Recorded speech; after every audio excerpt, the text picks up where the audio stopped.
So there's a story that's been circulating. Actually, it's been happening over the past year, but it's really been circulating over the past like 48 hours. And it addresses parenting, it addresses childhood behavior, it addresses identity. And it's something I want to talk about here today.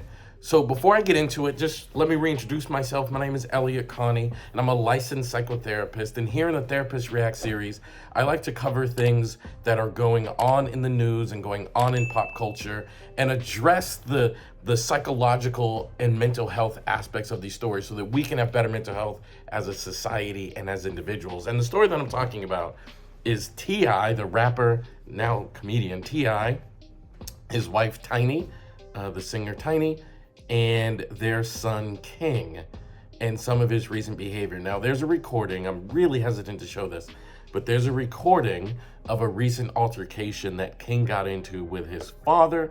I'm gonna play it reluctantly now. What's wrong with y'all? Why y'all doing that to me? Y'all know me. You know I stand on business. You know I stand on business. Why you even letting somebody play with me like that? Why you letting somebody play with me like that?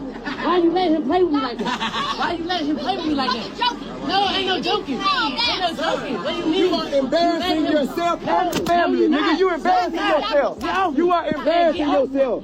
You are embarrassing yourself. Man, what is you talking about? Get out of me, nigga. Like, what the fuck? Man, get out of me, nigga. Boy, you can't do nothing with me. Ain't shit you can do with me. So the you are embarrassing yourself, that is the father, T.I.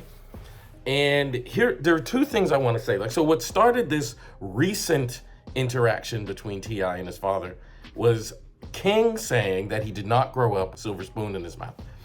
Hip hop culture has caused certain people to want to behave as thugs and not to kind of acknowledge that they grew up in a privileged environment. Through most of King's life, if not all of it, his father was a wealthy, famous person who made a tremendous income acting and rapping. And King is trying to disassociate himself from that. He wants to say, I did not grow up in that. He wants to be someone that's more street.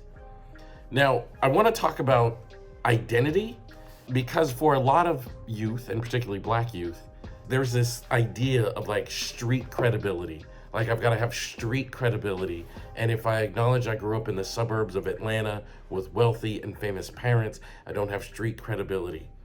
But you've got to be able to, live the life that is authentic. You got to be able to live your truth. I really fear for King because it seems as though he is really struggling to own his authentic experience because he did not grow up in the hood. He did not grow up in the ghetto. He did not grow up in a struggling environment.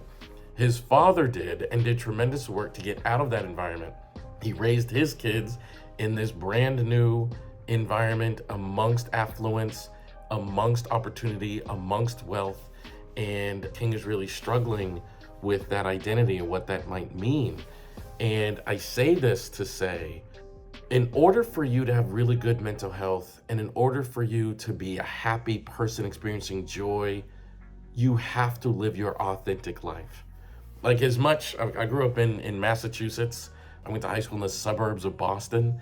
I wish I could say I'm from New York City. Every time I go to New York City, I love it. And I think, what would it have been like to grow up in Brooklyn and to grow up taking the train?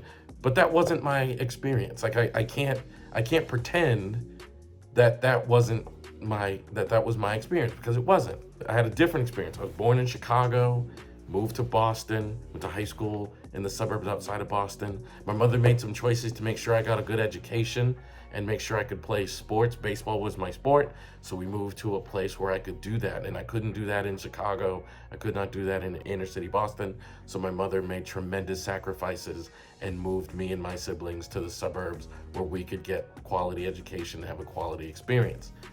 And I'm grateful to my mother for that. My mother made tremendous sacrifices to give me a different life than what she had. And I think King is not acknowledging that his father has made certain choices and made certain sacrifices so that he didn't have to grow up the way his father did.